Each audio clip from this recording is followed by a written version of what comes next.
ஆசிரியர் பெருமக்கள் அனைவருக்கும் வணக்கம். எண்ணும் எழுத்தும் வகுப்பு 1 முதல் 3 வரை தமிழ் அலகு 6 சின்னுவின் பயணம். இந்த அலகின் 4ஆம் நாள் செயல்பாடுகள் என்னென்ன அப்படின்றது தான் நாம் இந்த வீடியோவில் பார்க்க போகிறோம். ஃபஸ்ட்டு மொட்டு அண்ட் மலர்நிலை மாணவர்களுக்கு சிறகுகள் விரியட்டும் 3இல் உள்ள செயல்பாடுகளை செய்ய வழிகாட்டுங்கள்.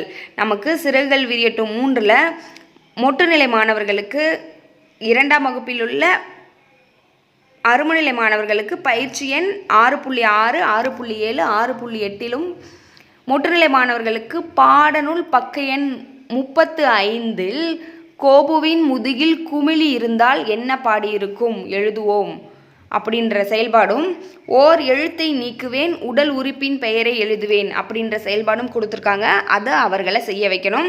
அடுத்து மலர்நிலை மாணவர்களுக்கு பயிற்சி எண் 6.6, 6.7, 6.8 3ஆம் வகுப்பில் உள்ள மொட்டுநிலை மாணவர்களுக்கு பாடநூல் 35 3ஆம் வகுப்பில் உள்ள மலர்நிலை மாணவர்களுக்கு பாடநூல் 34, 35 பயிற்சிகள் தரப்பட்டுள்ளது.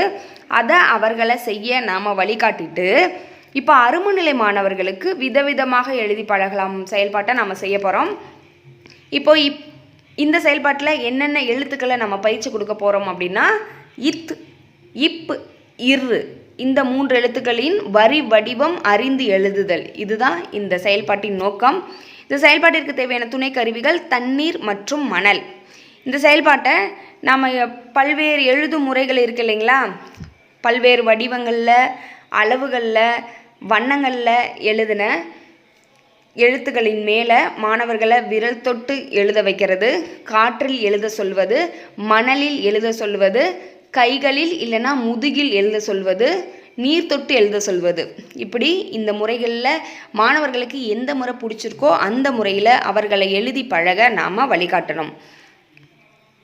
இதுதான் இந்த செயல்பாடு. இந்த செயல்பாட்டின் கற்றல் விளைவு என்ன அப்படின்னு பார்த்தீங்கன்னா, அருமநிலை மாணவர்கள் இத்து, இப், இர் எழுத்துக்களின் வரி வடிவம் அறிந்து எழுதுவர். மொட்டுநிலை மாணவர்கள் எளிய பாடல் வரிகளை எழுதுவர். மொழி விளையாட்டின் வழி சொற்களஞ்சியம் பெறுவர். மலர்நிலை மாணவர்கள் முடியும் சொல்லை முதலாக கொண்டு தொடர் எழுதுவர்.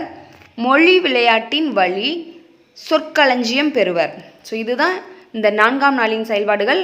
மீண்டும் இன்னொரு வீடியோவில் சந்திப்போம். நன்றி.